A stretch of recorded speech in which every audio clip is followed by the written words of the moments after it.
শুভ সকাল, সবাই আশা করি ভালো আছো। মা এসেছিল, মা বলছিল যে বাড়ির পাশে জগন্নাথ মন্দির, এখন অবধি একবার দীঘা জগন্নাথ মন্দিরে যাওয়া হয়নি।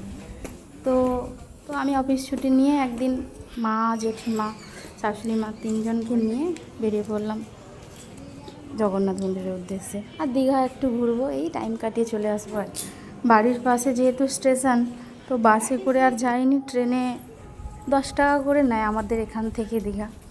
তো ট্রেনে করেই চলে গেছিলাম। ট্রেন ছিল 10টা 15-তে, কিন্তু আজকে লেট হয়েছিল। ট্রেন এসেছিলো 11:30টায়। তো এতক্ষণ আমরা স্টেশনে বসেছিলাম, ছাড়লো, অনেকটাই লেট হয়ে গেছিলো। পৌঁছতে প্রায় 12টা 20 হয়ে গেছিলো।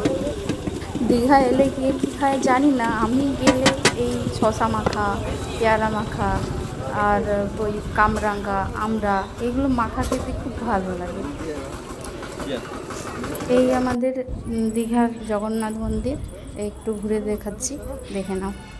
খারাপ নয়, ভালোই। টাটা।